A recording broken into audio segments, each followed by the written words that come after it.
एक शाम प्राची टीवी पर सीरियल देख रही होती है। तभी उसकी सास वहां आती है। अरे सीरियल में तो ऐसे मग्न है जैसे आज रात का खाना पड़ोसी आकर बनाएंगे। मुझे पता ही नहीं था आपने अपने बेटे की शादी पड़ोस में भी की हुई है। हैं? मतलब? मतलब ये हैं? मतलब?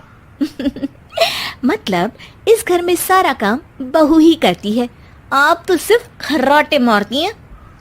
अच्छा जी, फिलहाल तो तुम आराम फरमा रही हो, चलो जाओ, ये मेरे टीवी देखने का समय है। आहा, इसीलिए मुझे भगाया जा रहा है। सॉरी, अब तो बिल्कुल नहीं जाऊंगी। प्राची की इस बात पर दोनों सास बहू के बीच टीवी रिमोट के पीछे बच्चों जैसे छीना झपटी शुरू हो जाती है, जिसके बीच श्लोक भी काम से घर वापस आ जाता है। हाँ, आज मेरी चूहे बिल्ली की जोड़ी किस बात पर झगड़ रही है? अरे तेरे बीवी मुझे टीवी ही नहीं देखने दे रही।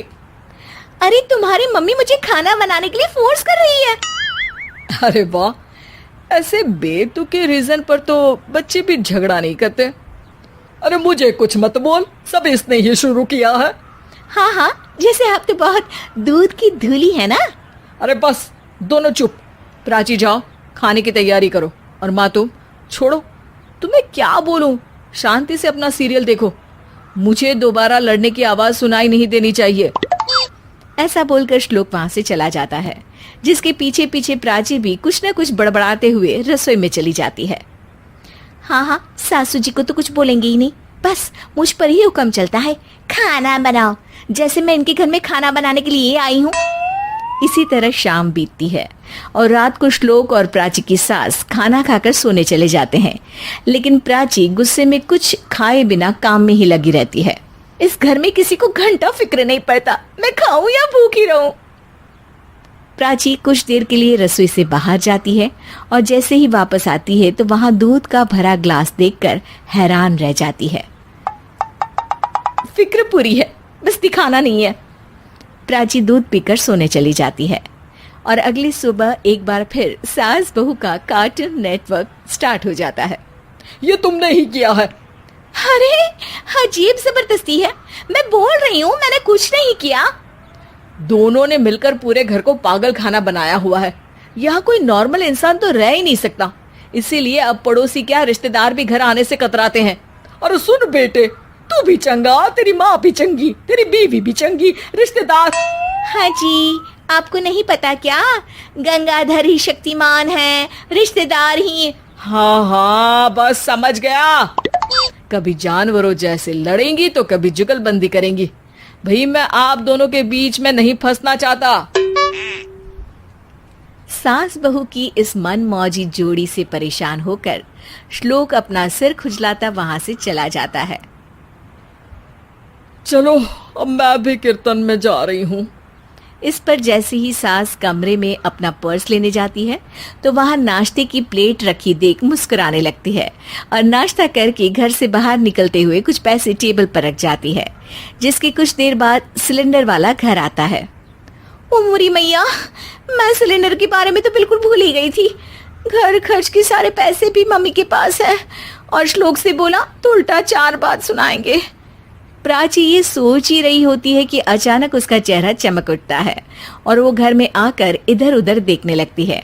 तभी उसकी नजर टेबल पर रखे पैसों पर पड़ती है, जिन्हें वो सिलेंडर वाले को दे देती है। ये सब श्लोक देख लेता है। अच्छा बेटे, इतना बड़ा घोटाला, सबके सामने मैं तेरी दुश्मन और पीठ पीछे तेरी मेरी यारी। इस पर श्लोक एक प्लान बनाता है और शाम को सब एक साथ बैठे होने पर बोलने लगता है। माँ, तुम दोनों की बहुत लड़ाई होती है, इसलिए मैं सोच रहा हूँ कि प्राची को उसके घर छोड़ाऊं, इससे वो भी खुश रहेगी और तुम भी। अचानक श्लोक की ये बात सुनकर सास बहू शौक से उसकी तरफ देखती हैं। अरे ऐसे कैसे घर छोड़ाओगे, मुझे कहीं नहीं जाना। अरे तुमने बोला नहीं पर मैंने सुन लिया, तुम्हें मम्मी के साथ रहना अच्छा नहीं लगता, मुझे पता है। अरे वाह, अरे जब बहू खुद कुछ काम बोले तो वो तुझे सुनता नहीं, और अब जो इसने बोला ही नहीं वो तू समझ गया। जब उसे नहीं जाना तो फिर जबरदस्ती क्यों कर रहा है? अच्छा, फिर आपको मौसी के घर छोड़ाता हूँ। बस अब आप दोनों एक घर में एक छत के नीचे नहीं रह सकती। मैं इस टॉम एंड जेरी की जोड़ी को और नहीं झेल सकता। है? ऐसे कैसे नहीं रह सकते? तुम्हें इतनी दिक्कत है तो तुम्हारा बोरिया बिस्तर पैक कर देती हूँ, लेकिन मम्मी जी कहीं नहीं जाएंगी। बिल्कुल यही सुनना था मुझे। अगर दोनों में इतना ही प्यार है फिर हर वक्त ये लड़ाई का नाटक क्यों करती हो? देखा मैंने कैसे माँ किचन में दूध रखती है और तुम उनके लिए कमरे में नाश्ता रखती हो, और कैसे वो पहले ही तुम्हारी दिक्कत समझकर घर में पैसे रखकर बाहर जाती है। अरे भाई, इतना ड्रामा तो डेली सोप में भी नहीं होता जितना तुम दोनों ने इस घर में फैलाया हुआ है। तू हमें टॉम एंड जेरी बोलता है ना, तो याद कर वो दोनों भी एक दूसरे को बाहर वालों की बुरी नजर से बचाने के लिए हमेशा सबके सामने लड़ते थे, लेकिन अकेले में दिक्कत के समय मदद भी तो करते थे। बस हमारा रिश्ता भी कुछ ऐसा ही है। और वैसे भी अगर सास बहू में तू मैं नहीं होती तो दुनिया वालों को कहानियां कैसे मिलेंगी?